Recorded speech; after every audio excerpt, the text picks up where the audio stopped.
Hi, this is Danny from Mob Rules, ready for another edition of Danny's Hot Takes. Literally hot takes. It's 1,000,000 degrees outside. And even better, even hotter, is Apocalypse. I'm so excited to review this product today.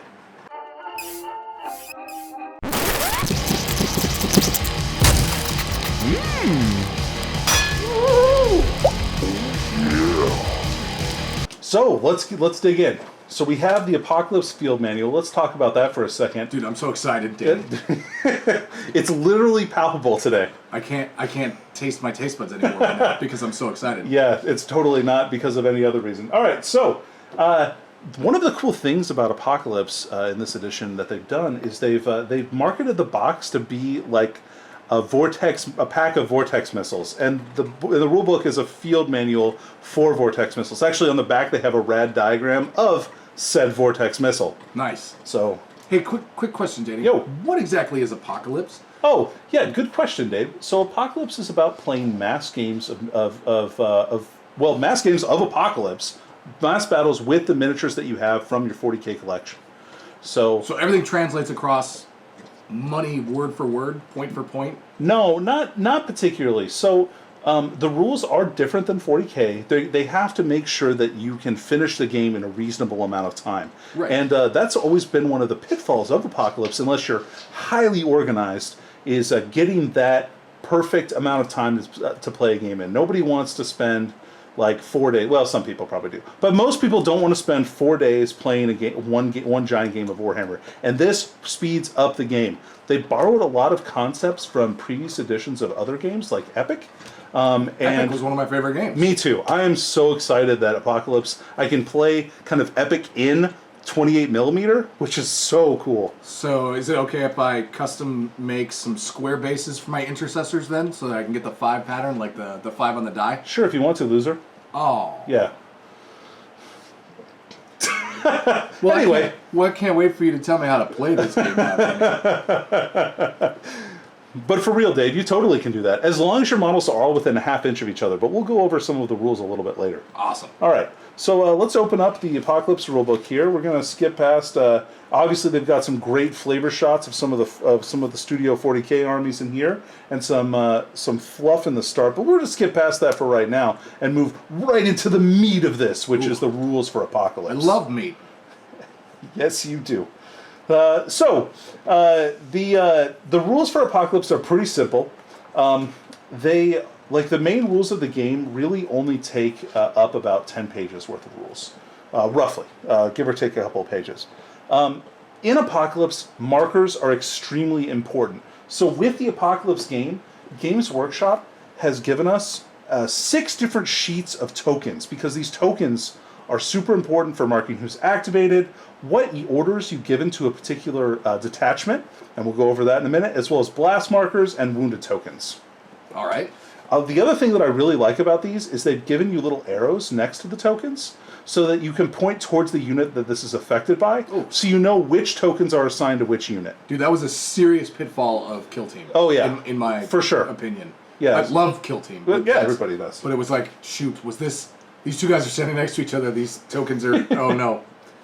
So you've got commander markers, you've got order markers, you've got wound markers, you've got blast markers, and then you also have objective markers that are all included within the box. Fantastic. So, to start off, you have to build your army.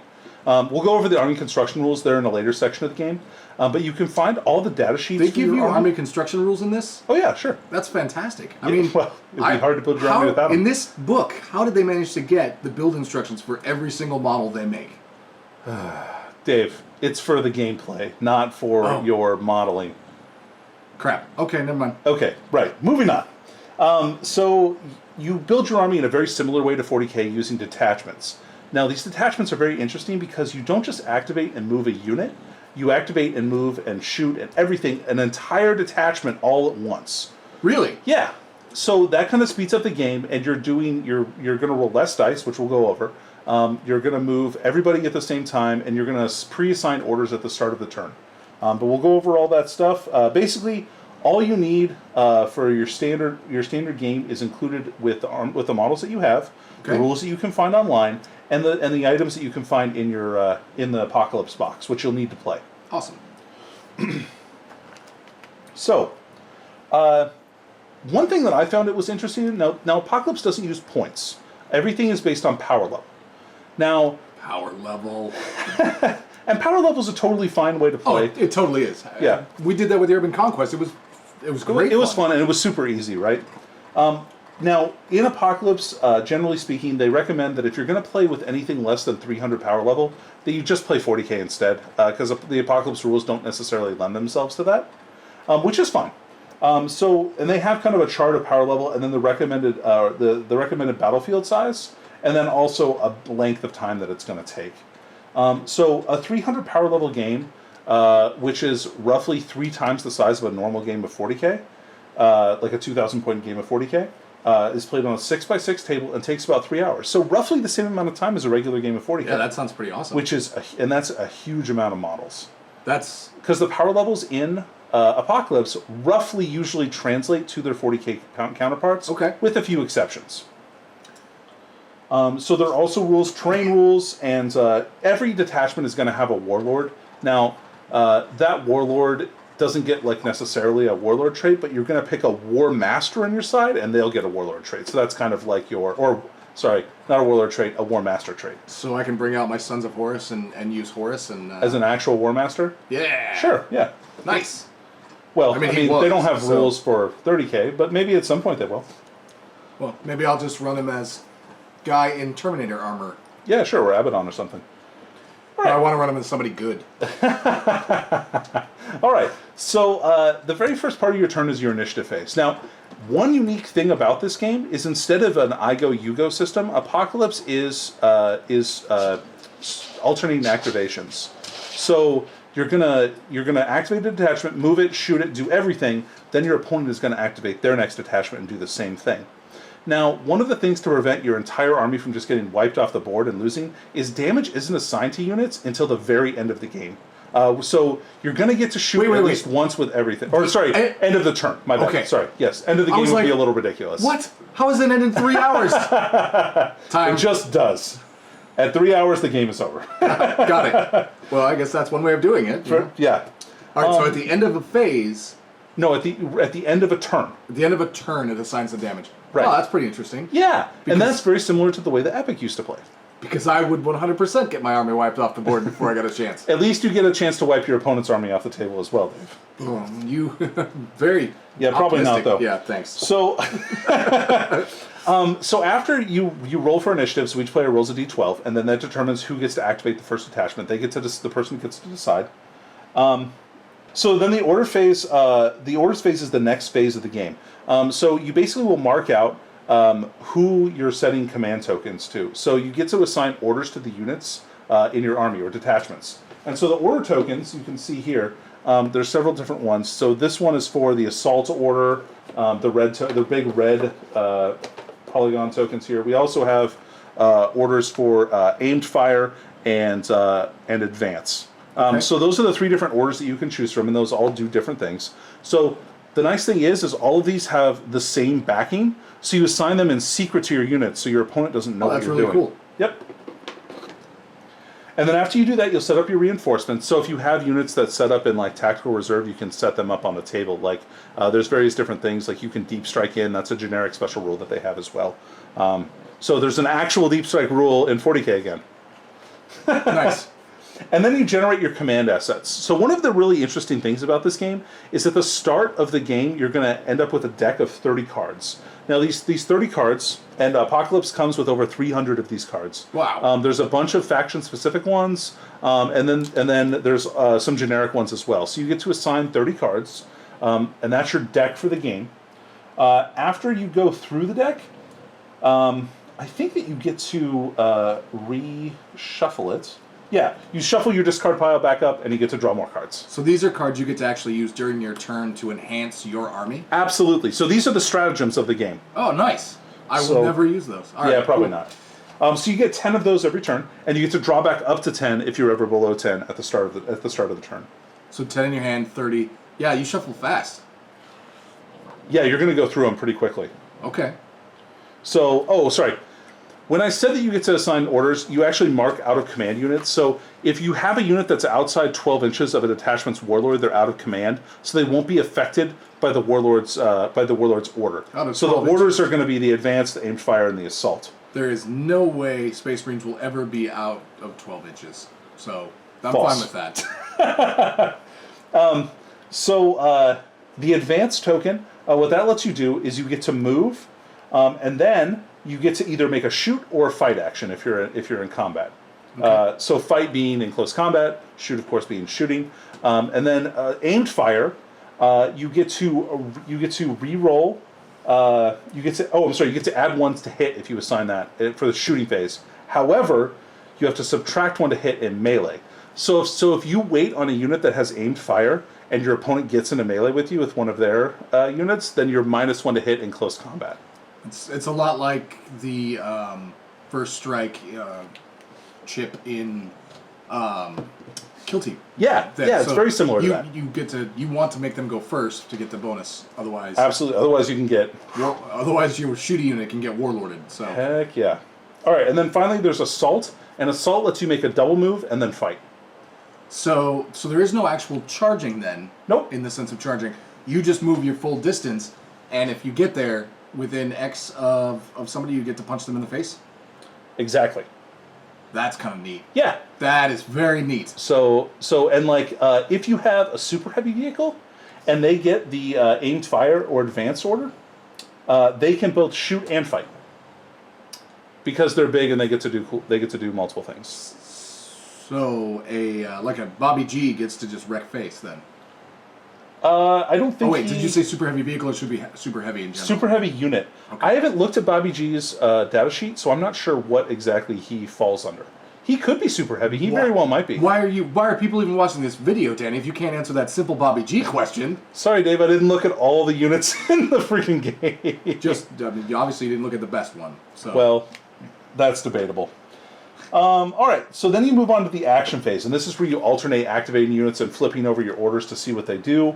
It shows you like how to move, what to do for moving over terrain features, units in base-to-base contact. If you want to fall back, there's that. There's also rules for flying. So some of the standard rules for 40K very similar to this stuff. They have rules for transports, which are actually pretty detailed. The transport rules aren't particularly deadly. You're probably not going to take a lot of damage if your transport gets blown up. So I think transports are pretty good in Apocalypse. I would definitely consider taking some. So you should take like 3 of the new Repulsor Executioner to transport models across because yeah, sure, why not? That's a transport, right? It is. It is also a transport. The rules for that are also available online right now. And you can shoot. You pick a target. Now, one thing that I saw that made me a little bit nervous for my characters. Characters you can shoot at all the time if you want to. That's kind of neat. Hard, yeah. Well, it could be bad, but you're -1 to hit characters as long as there's a closer unit to the character. Well, light characters, and light characters being a specific keyword that's available in a model's data sheet. Okay. There are also heavy things. So those are usually like tanks or super heavy, stuff like that. Light things are usually things like bikes or infantry, that kind of stuff that you would see. And there's also keywords involved in that. If you're locked in combat, you won't be able to shoot, obviously, except if you're building an aircraft or super heavy, those things can still shoot. Which I thought interesting, aircraft still get to do that, which was kind of cool. I mean, they're kind of up in the air. True. So, all right, and then there's also rules for obscured targets, so that's cover, more or less. Obscured targets, characters get obscured if they're not the closest, so obscured targets are -1 to hit. Okay. That's the difference. What constitutes obscuring something? Is it like terrain rules will generally say that. There's also some other rules that'll say like this unit is obscured all the time or something like that. So there's not like if the unit is more than 50% behind, it's obscured. It counts as It depends on the type of terrain, Dave. So there's rules that kind of differentiate like ruins and barricades and stuff like that, and what all those do for you. Gotcha. But yeah, those are definitely codified. And so then you also have fight actions, and it kind of goes over like how you can allocate attacks, where you throw those attacks at. And then it goes through like making attacks, what you have to do, and then finally when you do, so you're going to roll the hit, and rolling the hit is just like in 40k. You compare your weapon skill or ballistic skill, you roll a d6, good to go. Now to wound is very different. So each unit has a set to wound value for light targets and one for heavy targets. So there's anti-personnel, anti-vehicle, and we're going to roll to wound using a d12. Interesting. Yep. And so that kind of sounds a little bit like similar along the lines of Age of Sigmar, which has a flat to wound no matter what. Absolutely, and that's going to speed up the game. There's no AP values, so that's something that you have to consider. So some units are very tough. So the goal is you want to get large blast markers on them. So every time you get a successful to wound roll on a unit, you're going to place a small blast marker on them. If there's already a small blast and you get another one, then you get a large blast. Nice. And then if you do one hit to a unit and then shoot it with another unit and you do 2 hits, it gets a large blast and a small blast. Okay. So, and that affects what they get to roll for their saving throws. So small blasts, you get to roll a save against on a d12. Versus your regular armor save of... Whatever it is, based 4? on your data sheet. Okay. Well, a 4 armor save is probably one of the better ones in the game. Okay. So very few things actually have a 4 armor save. Gotcha. But like, for instance, like Harlequins, for instance, are all 5s across the board. So for every small blast, you get to roll a d12. For every large blast, though, you only roll a d6. Oof. Right. So each unit will have a certain number of wounds that are allocated to it, and for each saving throw you fail, for a blast marker, you remove the blast marker and you put down a wounded token. Wounded tokens are, of course, let's see here. Let's get a little wounded token action. Boom. So these are small blasts. These are wounded tokens. Okay. The wounded tokens will have like the little deadly skull faces on them, and then the back will show a severely wounded or critically damaged token, and you put that next to a unit. Once they've reached half their wounds, once that happens, they get half the number of attacks that they normally do. So you can kind of really nuke a unit's ability to fight by taking them down to Chinatown, so to speak, with lots of blasts and lots of damage. Let's see here. So if you ever destroy a commander, you get to designate a new commander and place a commander marker next to them out of your detachment. Okay. If they remove, if there's no other, if there's no other characters in the detachment, then you don't get to select a new one, which is pretty harsh. All right. Then they have several rules on terrain features. What actually designates defensible terrain and obstacles, and you can garrison like different ruins and things like that. So it's kind of like disembarking from a vehicle, sort of, for defensible terrain, which is an interesting way to look at it, right? Yeah, it is. So you kind of charge the terrain itself, not necessarily the unit inside, which I thought was pretty interesting. Yep. And there's rules for buildings. And then they go through a nice example turn, like how to deal with how to kill models or how to play, right? And killing models is a large part of Apocalypse. Right. I mean, eventually you're going to want to be on objectives because those are also important. But it depends on the mission, and I think there's 6 different missions inside of here for the basic missions, and then they have additional missions for multiplayer games and that kind of thing as well. So they go through a nice example turn here, and then they go through your missions. Excuse me. It tells you how long to play the game. It tells you what the objectives are. It was 3 hours exactly. Yeah, so. Right. Once 3 hours is up, you're done. So better get those chest clocks, boys. And then it goes over like what a data sheet looks like. So a data sheet has less statistics than a normal unit for 40k. So it has movement, weapon skill, ballistic skill, attacks, wounds, leadership, and save. Well, it sounds a lot like regular data sheet. Doesn't have toughness, doesn't have strength. Oh, right. So it removes those. And the attacks and wounds are going to be based on the size of the unit. So the bigger a unit is, the more wounds, the more attacks it has. And then you roll for attacks, even for like your ranged weapons, is usually based on the number of attacks the model has. If it's a unit. If it's a single model, like a vehicle or something like that, then it's usually going to be a set number of shots. Okay. And then it'll list what their weapons are, what the ranges are, how many attacks you get, so that's how many shots, and then what the SAP and SAT are, and then any special abilities. SAP and SAP are strength against personnel, strength against tank. Okay. That makes perfect sense. Yeah. And then, of course, it's going to have keywords, and again, just like in 40k, you're going to build your army based on keywords. So if your detachment is entirely composed of one particular keyword, so like Adeptus Custodes, or Gene Stealer cults, or... so a mono detachment. Right, exactly. Then you're going to get a detachment benefit for that. Oh, cool. And they list those out as well. So there's detachments. The detachments are pretty much exactly the same as their 40k equivalents. So you have Battalion, Spearhead, Outrider, Vanguard, Super Heavy. Then there's some special detachments which are slightly different. So you have a Patrol, which... Well, you have a patrol in regular 40k as well. Right. Just because you never use it. Well, I do sometimes. And if you have at least 3 units in your patrol, then you get the detachment benefits, but that's a special rule for patrols.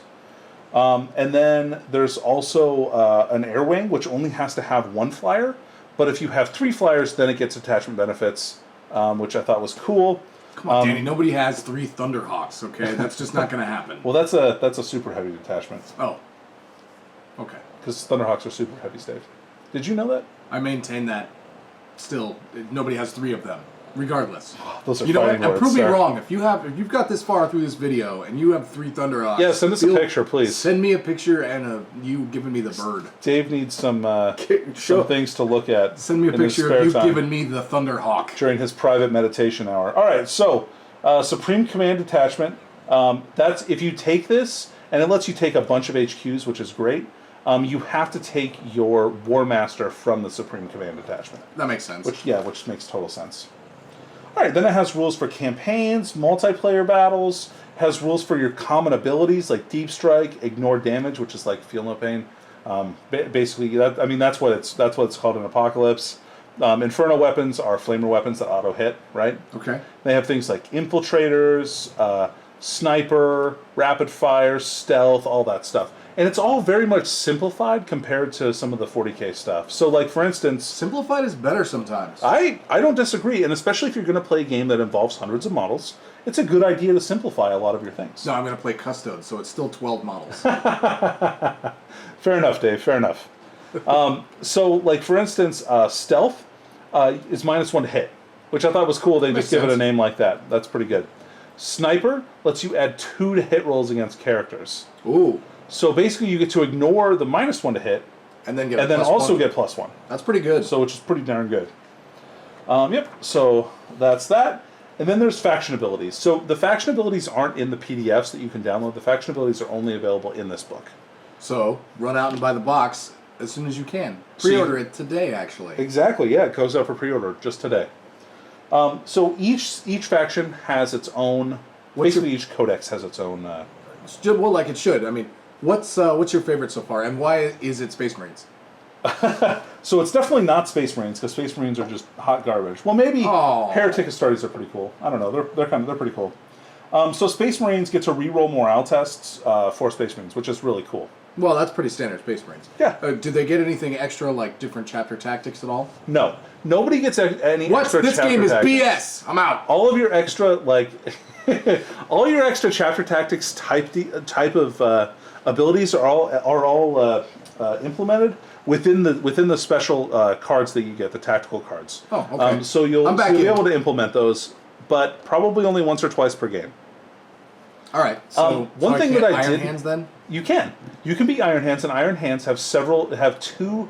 Well, I haven't actually looked at Iron Hands specifically, but most of the other unique like Forge Worlds or Craft Worlds or Heretic Astartes Legions, they have 2 special cards per... Danny, nobody good plays any of those factions, okay? False.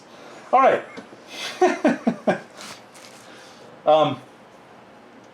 So some of the other ones, or some of the ones that you can look at, I really liked, for instance, Harlequins. I thought they were really good. You subtract -1 to hit Harlequins all the time, which is great. I also really like Necrons. I'm a big Necron fan. Necrons You know how you have those damage tokens next to them, Dave? Yeah. So at the start of your turn, you get to, at the start of each turn, roll a d6 for each damage marker next to a Necron unit, and on a 5+, they get to remove it because they come back, which is awesome. So it's harder to slow down the Necrons, which I really like. Neat. The Knights I thought were also really interesting. Really? Knights get to, I thought this was really cool actually. So Knights get to take additional War Masters. What? So each detachment. Well, I mean, I guess that makes sense to me. You know. Different houses and kind of. And so they get like War Master traits for the different which I thought was really cool. Gene Stealer cults have a super long one. Basically, it's Cult Ambush. So they get to bring units in and out of Cult Ambush, which is going to be really annoying because they also get to remove damage markers as they do this. Do you hear that, GSC players? They finally put you in the game where you can win. That's You're right. welcome, Phil. They did it for you. And then they have a 12. Oh man, so excited you can't even. I know. I don't even know the words anymore. I'm so stoked. So the War Master trait table has 12 different options, which is awesome. Now, do you have to roll? Because it looks like it's got a D6 or a D12 listing there. Do you have to roll for your War Master trait, or can you select? Please say you have to roll for your War Master trait. I'm pretty sure you have to roll for your War Master. That is fantastic. That's my favorite. A little bit of randomness to even things out a little bit. Yeah, that's pretty cool. Yeah. And I'd have to read the start of the section here. Hold on, let me look. Maybe I'm wrong, Dave. Let's go back. Wait, you heard it here. I can be wrong. I'm wrong like once in a while. Probably wrong all the time. I don't know what I'm saying. I don't even know what I'm saying anymore. I'm so excited. I can't wait to play this. We've got to get together as soon as we can and get together and play a solid game of this. Even if it's just a small, like, 1 battalion just to test it out and see how it plays. I'm so excited. Dude, I'm super stoked. Yeah, it looks like to me like you have to roll for it. It doesn't say anything differently. So, hooray! Oh baby, man! I hope your Necron Lord sucks. I hope an option? I hope he gets heroic commander. That's what I want. Or supreme tactician, just like me. All right, so there's rules for multiplayer games, either like team games or battle royales or multi-table games, which I thought was kind of an interesting concept. Like you could shoot Death Strike missiles at another table? Hell yeah! Oh man, well, I mean, I don't know why you'd have Death Strike missiles. Played they suck, but not an Apocalypse, baby. They're different. Just wait. They're different? Yeah. Hey, look, everything is different. That's BS. So there's also rules for campaigns, and they have some ideas for like running linked battle campaigns, map campaigns, tree campaigns. They even give a sample tree campaign and a sample map campaign for you, which is cool. Dude, that's awesome. I love campaign stuff where you set up and fight it out. So cool. Dude, if they can put in rules for some of the Horus Heresy stuff, dude, fighting a giant massed apocalypse style Siege of Terra. Dude, that would be amazing. That would be so much fun. I would do that in a second. All right, moving on. Then they actually have various different Apocalypse missions in here with some cool abilities like Night March, which I thought was cool. So there's night fight and you come on random zones. Oh, that's awesome. Yeah, I like that. Like your army gets kind of split up between these different zones, which I thought was really cool. And then there's like pincer attack for like an ambush, meat grinder, which has the sustained assault rule, so your guys can come back and fight again. Oh, hell yeah! Exterminatus. Nobody wants that. Apocalyptic Carnage. I'm pretty sure this one's for multiplayer. You can see the deployment zones are marked for individual players, so that one. I think that one's a battle royale. Yeah, that looks freaking awesome. And they also have a mission generator as well. So if you want to roll a random mission and you don't want to play one of the other ones, you can totally do that. And so not only do they have the deployment table, right, which is the same as 40K, but they also have an objective table that tells you what the objective of the mission is. So you can get mix and match missions. Hell yeah. Oh, dude, awesome. Objectives, a twist. So it could be things like Acid Rain. Remember Acid Rain, No, Dave? I hate it. And then a ruse and a sudden death table. Oh, that's so like when 3 hours hits, you got to roll on the sudden death table and see what happens. So, like, there's always a mission. So, like, basically, this is like, if this victory condition is met, the game just ends. That's pretty cool. Yeah. So, and then they have rules for war zones, which is awesome. Oh, please tell me there's a Terra. I think they have a zone or not zone mortalis, but a zone imperialis. So that could be a good one for Terra. But they have Firestorm, Warp Storm, Fog of War. Sector Imperialis. So they have like rules for the Imperial Statuary and the roads and having height advantage. Kind of like our Cities of Death campaign that we were playing. Oh, yeah. Those were... I love that. The Death World Forest, which is rad too. Like the plants can come alive and eat you. Sector Mechanicus terrain, which also seems super rad. And it has like the smoke and the plasma conduits. Is there any Necron terrain? Not yet. Not ever. Then they have Wall of Martyrs. That's also a zone of war, which is cool. A Xenos war or Xenos world. So they have rules for Necron Tomb World. I don't see that in there. It says Necron Tomb World. Oh no, I'm going to edit it out. The sands. When I edit this video later, it'll be gone. Necron units get the deep strike in that. That's awesome. I can't edit the audio. You're wrong, Dave. Just put in a technical difficulty. Dave, I'm too powerful for you to edit. That's true. The Eldari one is really cool too. You get the Eldari player controls the most objective markers. It gets an extra D3 command assets. That's pretty awesome. Yeah. And then they have a sample one for Nemengast. I think is this the one from... Yeah. So this is the world that Shadowspear takes place in. Right. Oh, man. The Forge world. Yeah. So they have a cool display of that, and that table looks amazing. Dude, that looks awesome. Yeah. Look how tall that building is. Think of how many Sector Imperialis pieces of terrain they had to build to make that. It's so cool. I'm sure they just gave a bunch of boxes to Ray Dranfield, and we're like, dude, go to town. Just go to town. We'll pan it up for you. Ugh. So, and they have just rad pictures with that in it. You know, one thing that I noticed in this book that I thought was really cool, they have a lot of really great shots of those new Chaos Knight kits that are coming out. So I'm super excited to see those and get my hands on a Chaos Knight kit the rules. That is also a amazing shot of a Titan. Yeah, that's I think that's a Reaver. Yeah, it's a Reaver. But yeah, isn't that rad? Like looking down the barrel at the guns. Dude, that is amazing. And like pages of cool content. And then they have some armies of the Apocalypse. And so what this does is it goes over some armies from some of the Warhammer players that they have. Who's that? James Karch. Oh, James. I met James. James is a wonderful person. Oh, yeah? Oh, cool. That's awesome. His army looks freaking gorgeous. I was going to say, that looks like his army, actually. So, I really like this quarter color scheme for Ultramarines. I'm totally going to do one like that. But I think I'm going to do Nova Marines instead of those guys. You say that, but you haven't painted a quarter color scheme a lot. Nope. So I'm ready. I'm ready for a challenge, Dave. All right. And then they've got... Oh, man. This guy's army is so beautiful. So this is a Chaos Knight conversion that he's done. And he used, like, bits from... he's got, like, a gas mask on the knight and stuff. Dude, that's amazing looking. And then he's got this really cool Hellbrood, I think, is what that is, based on the Nurgle model from... what is it? The Magoth Lord? Oh. From Age of Sigmar. But yeah, it's got his whole thing. He's got, like, a Nurgleized Lord of Skulls. And a bunch of really cool converted models. His army is also amazing.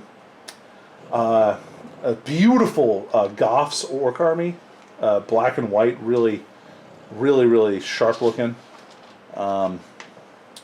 Yeah, and then it also has, finally on the last page, a nice little reference section. It's made it really easy to be able to play the game. Heck yeah. That's handy. It is. And I don't condone photocopying of anything, but I think that people should photocopy that easily. I agree. I think that's a really good move.